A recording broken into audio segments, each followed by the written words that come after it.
Three, two, one.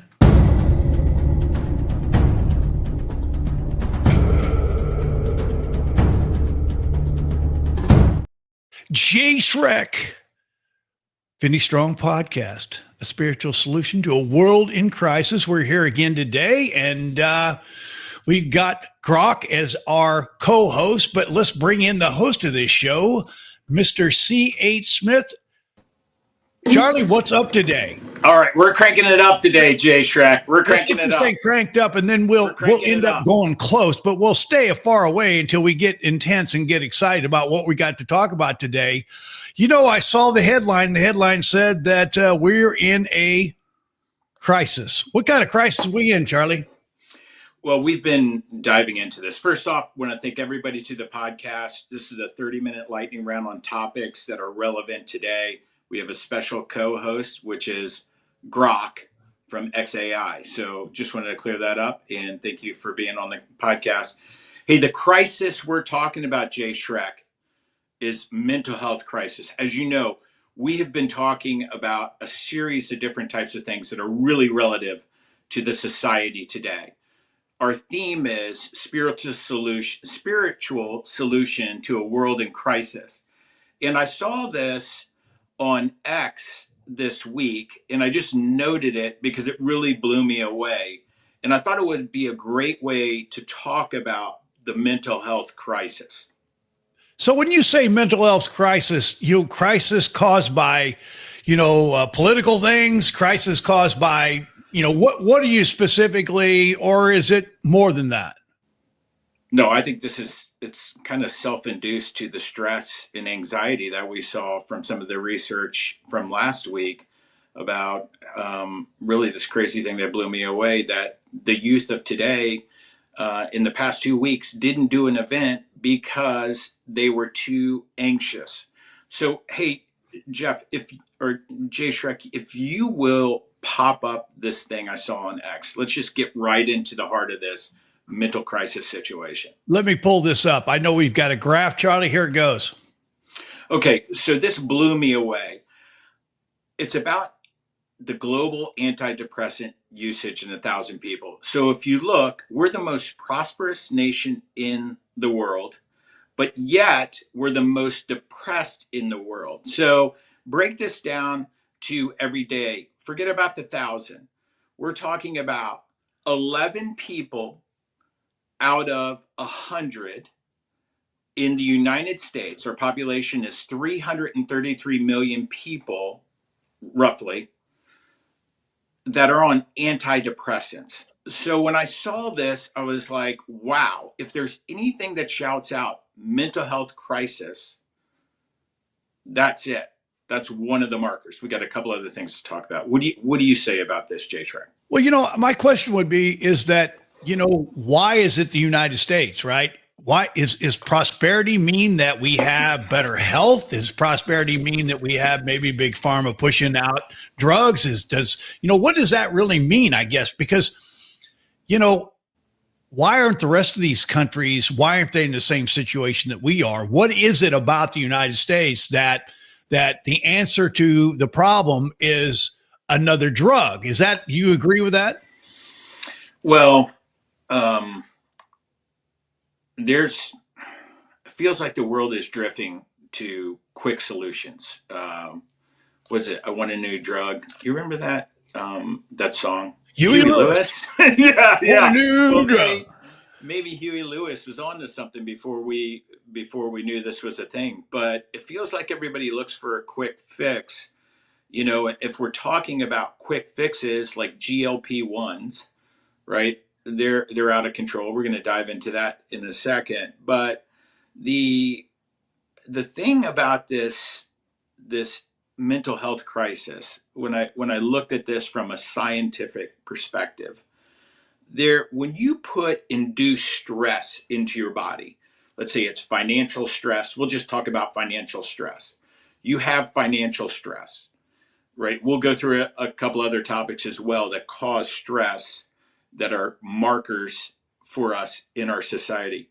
So when you do that, you're cortisol levels increase. For you, I'll talk about cortisol in a second because that might be a new term for you. Your anxiety increases, your sleep decreases, so it becomes a sleep disorder. So if you suffer from sleep, a lot of it may be due to stress. And then, we are in a really tough situation when it comes to heart disease. It's like one of the number one killers. It also kind of flows right into that pattern that you see in society from high stress causing a lot of other physical issues. It's kind of as we kind of start to back into this, right? Because I think about like here we are at the end, and that is that the answer or the solution that the society believes is the answer to this problem of stress, right? And high anxiety is drugs, right? So that's where we're at. Drugs. Now, what I feel like we're doing is backing into it, right? Well, so what happens when you do that? But the other side is, how do you get there? How do you get to a place? We've all dealt stress. We've all had expectations that haven't been reached. We've all had feelings of inadequacy. That's easy for me to say. So how do you not get into this? How do you get to a point where you never get to the situation where you are completely out of control? The thing that's funny about this is I never want to bring a political talk into this as far as, because somebody that's in need, it doesn't matter what party they are, right? It doesn't matter. What matters is they get help for that. But so at any time in the world, there's going to be 50% of the world is going to be in a crisis because of things that are political, right? So every 4 years, somebody's going to be on fire. But how do you not get to that? What is missing in the world today, Charlie, what's missing? Because something's missing that we need all these drugs. What is it? Well, it's a spiritual solution, right? We got to go to God first. I think that's the first thing. We need to pray. And then part of that is seek. So it's first go to God to pray, ask for help, and then seek other people's assistance when we're in there. We should definitely not be a culture of holding things inside. We need to have close friends. We need to go talk to them. We need to put together solutions. Well, because that seems to be, how do you get off of that? Because a lot of people, the problem is if we're the highest in the world in antidepressants, then how many people are self-medicating, right? How many people are finding other solutions out there, whether they be, a liquid form or a smoke form or maybe a pornography, anything that gets people out of reality because they can't deal with life. We're not even talking about that. We're talking about people that just get on antidepressants because that's what somebody has decided is what's best for them, instead of some type of spiritual solution. And I'm not going to say that some people shouldn't be on antidepressants. Mm-hmm. My experience is most of them, it's almost a self-inflicted wound, which is sad, but it's very true in what I do. Yeah, I think so. We're not haters on antidepressants, at least I'm not. But what I would say is 11% of the population probably seems like it's too much, right? It's overused. There may be other solutions to the problem, or maybe it was a temporary thing that became a long-term thing. I don't know. So no hate emails, no hate conversation on this. Again, this conversation is about never do anything. Everybody needs to do what's right for them. But I want to pop up that graph again. And while you're popping up this graph, I want to talk about cortisol for a second, because it might not be a common term or word. So cortisol is the steroid hormone. Well, before I get into this, let's talk about this. Get up there and go into this. I'll go into that. So I found it interesting that, we're 11 out of 100, but look, you have Korea, Chile. I mean, it really looks like outside of Iceland, maybe there's, not a lot of sun up there. Canada, Denmark, Sweden, Portugal, UK, Finland. I mean, these are, they're the majority of them are actually Western cultures. And the only one, if you saw Korea in there, is an Eastern culture, right? This is our Western society, the values that we want everybody else to use. Would you take away from that? Well, here's what I look at. So I'm going to throw it up real quick again for one reason, right? I'm going to look at the top. I'm going to look at the middle. I'm going to look at the bottom, right? Okay. So if I pull it up, I see Korea at the bottom. In the middle, I see France basically and Germany at around 50. And then I see Australia, Iceland, the United States, and Canada, right? So what I see is that probably the bottom is probably too low. And somewhere in the middle is maybe a little more accurate. And then on the bottom is the other Western cultures. And that's what's so funny to me is there's something to that, right? I believe there's something to that. And that our society believes that that's the easiest solution. And maybe sadly, maybe the most profitable. So what I would say is immediately, why don't we go to the countries like France and Germany at 50, right? Less than half of where we're at. And that's probably a little more accurate on us, the medical world looking out for the best interest of the people.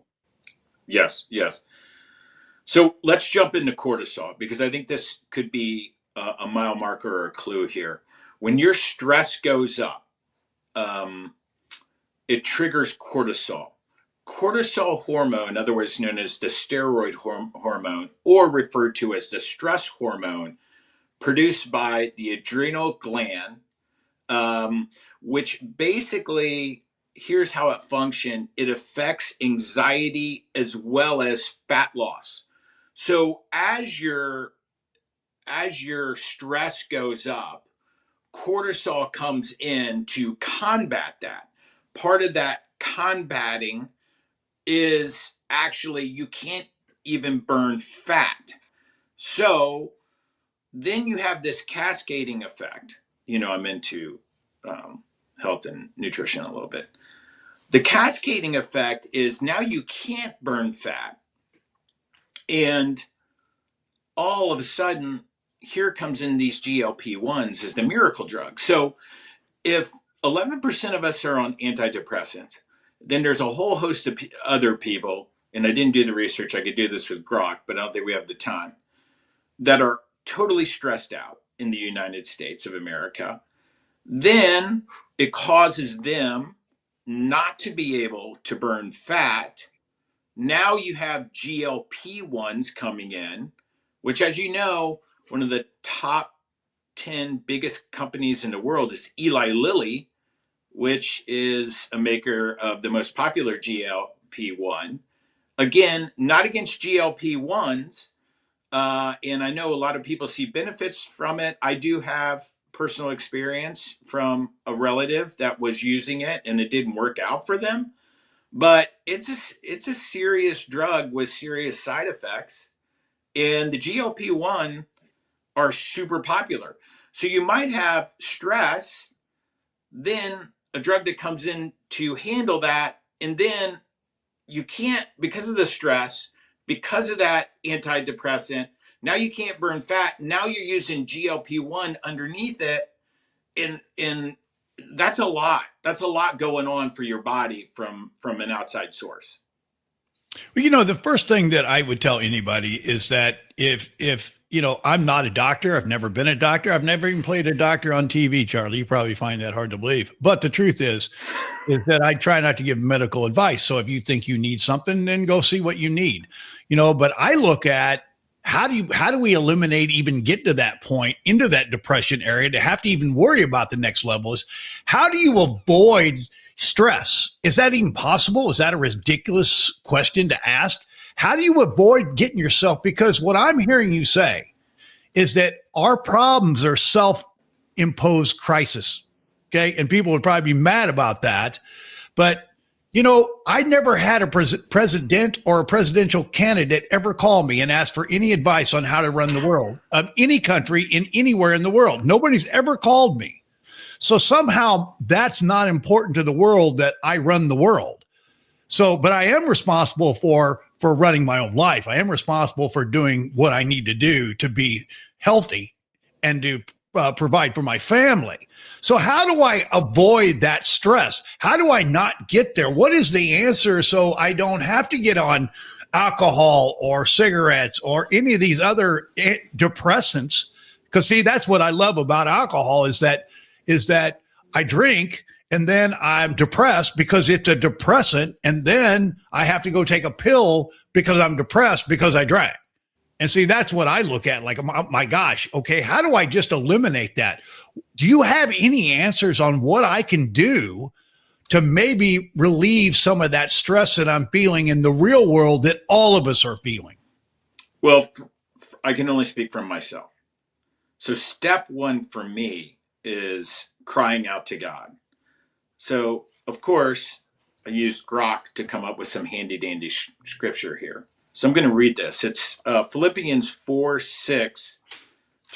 This is the NIV version. Do not be anxious about anything, but in every situation, by prayer and petition and thanksgiving, present your requests to God, and the peace of God, which transcends all understanding, will guard your hearts and your minds in Jesus Christ. Drop the mic there. Because I tell people, spoiler alert, the answer is God. Spoiler alert, what do I do? How do I do it? What's the answer? The answer is God. Okay, how do I find God? How would you suggest to somebody out there, Charlie, that really has never had any family that has taken them to church, or a lot of people just haven't been exposed to church? Because I'm more exposed to the message than I am the church. But what would you say to somebody out there that is dealing with a lot of stress? They've got worry about their jobs, about having to maybe go back to work. What would you say to these people? How do I get plugged in to God? Yeah, well, first off, I would say you reach out to the local church. Well, first off, go to your friend. So reach out to a friend that that might have some spiritual influence, maybe practicing, maybe going to a local church. I would say that's first step. Second step is I would reach out to your local church. There's, so many churches right down the street that you can engage with. Go walk into a handful of church, see which one that fits you culturally. And then once you do that, you have to not feel shame. I'm going to use a word that we don't use in our culture. I think shame prevents us from getting to the root of what needs to be done. Nobody is going to try to embarrass you. Everybody that's in there, especially if you're in the church or whatever, a lot of those people that you see are volunteers, right? And they'll get you to more of a professional. Don't feel shame. You can't have breakthrough if you stick in this feeling shame mode. You have to just address it. And nobody's going to shame you if you come and ask for help. And by the way, if somebody shames you, when you come and ask for help, they are no friend. You need to think about that. What I like about, I'm not looking for a specific religion. Find God somewhere, right?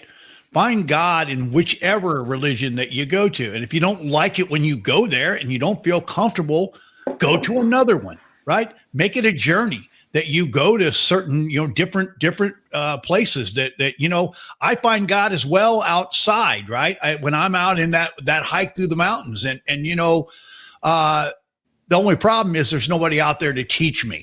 That's the problem, right? I'm with God out there, but I also need people. We need people. And one of the things that I really am sad about is the pandemic closed so many people. And we don't talk about that, but I personally know people, Charlie, that still don't leave the house like they used to, still don't have that connection with people, don't have that environment, that are locked into their houses. They're still fearful.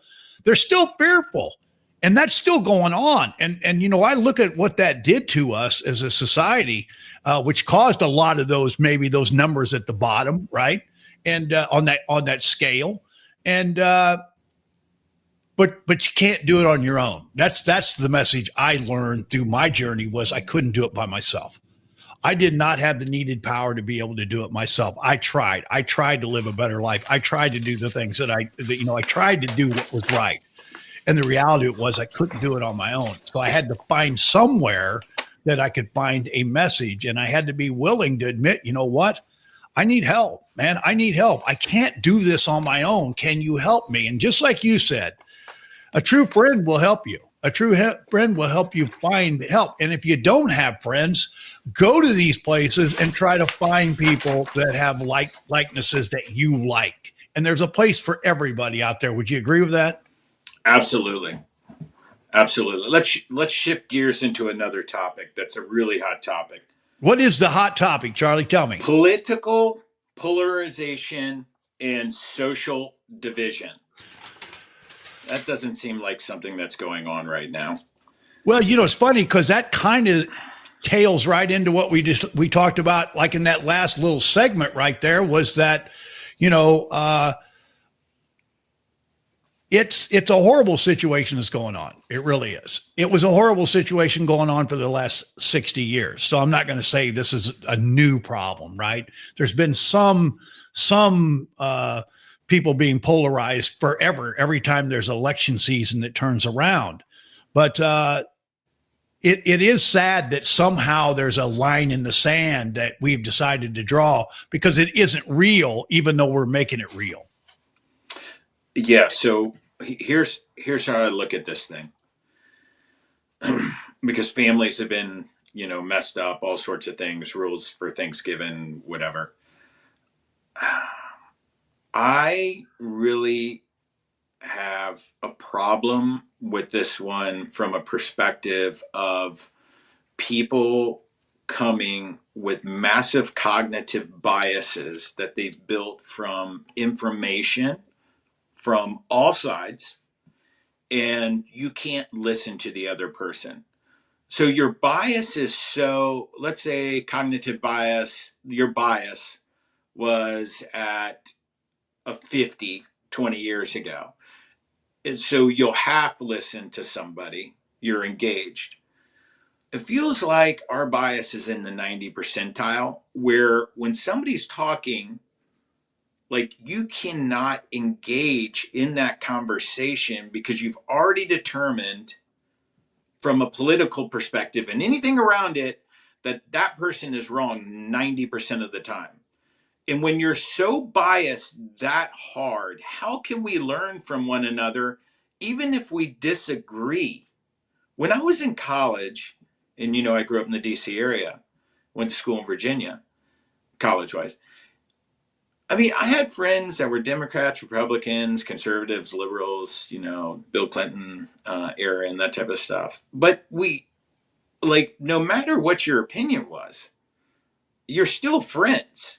It seems like now people's cognitive bias is now predicting who their friends are. So then their bias even becomes even more.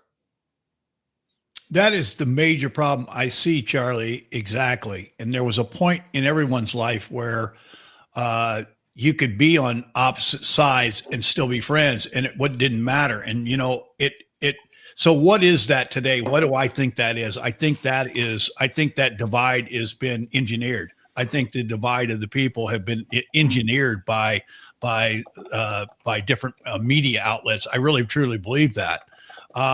I have friends that are far on one side than I am. And I have friends still, because one thing we still have in common is that we have a spiritual solution to our lives, right? We have a spiritual solution. And so we put down our political sides and we lay that to rest, because what's most important is our spiritual solution. And so we're able to do that. I've got others that can't, and I'm no longer friends with them. And that's sad because you know, that's not the way it's supposed to be. And I look at it like this. I work for God. And if I work for God, how does he want me to represent him? Does he want me to have hatred and bias about people that I disagree with? No, he doesn't. And, I would say to anyone that goes to a function of the family, whether it be Thanksgiving or whether it be Christmas, and I don't care what your political opinion is, leave it to yourself. Okay. Why are you there? You're there because of family.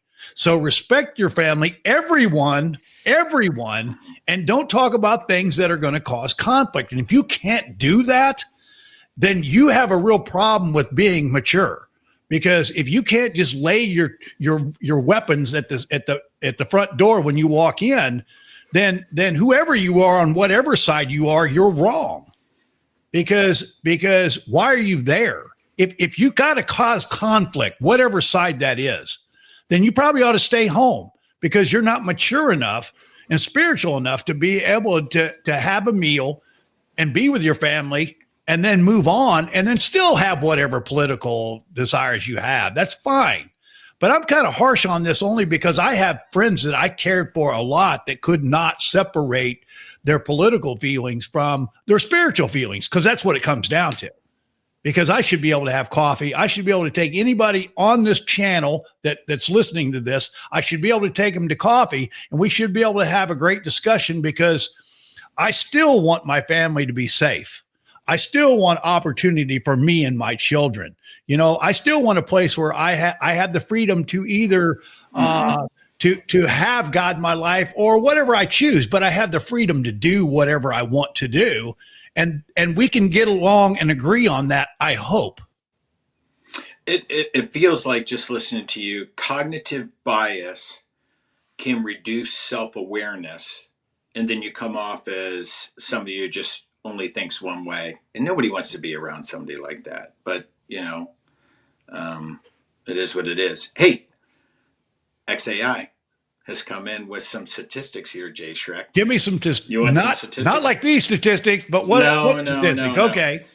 According to the American Psychiatric Association, 1 in 5, 21%, have become estranged from family members due to disagreements over controversial topics like what politics. Was the percentage of that? 21%. Now, let me break this down. This is even going to blow you away even more. The biggest stress point aren't the old fogies like us. I was thinking there's a bunch of old people. So it's not the old guy that's the higher level of people who feel this is the Gen Zers and the millennials feeling the most strain from this. What do you think that is? I don't know. I think because they sit around, they're heavily involved in social media, again, building more and more cognitive bias, and it feeds the animal. Okay, we're at a 2-minute warning right now, Charlie. So what is, I find it's so healthy for me to have different opinions today, and I don't have to be right. That's what's cool about what I do is I don't have to be right. There's a relief to know that sometimes I'm wrong, right? And I need to have that balance of people in my life that think differently, because if I don't have that, then I'm not going to have a full life myself, because I need to see things on every different side. What's your thought on that? Absolutely. My thought here in the 2-minute warning here is you really need to make a decision as a person. Are you going to be a sardine floating around in the ocean? Or are you going to be a king salmon swimming up the Kenai River against the current? Amazing fish. You have to want to be something. If you want to just be floating around, right, that's what you're going to run into. Be on purpose, be on mission, have great friends, pray to God. And I'm going to leave this scripture and let you close this out. But it's John 16:33. It's around the political polarization and social division. I have told you these things so that in me you may have peace. In this world you will have trouble, but take heart, and I will overcome the world. Right? Don't we all want peace? Absolutely. You know, the message I have today is Jesus Christ is your Savior. He doesn't care what you've done. He doesn't care where you've been. He does not care. All he does is want you to open your heart to him.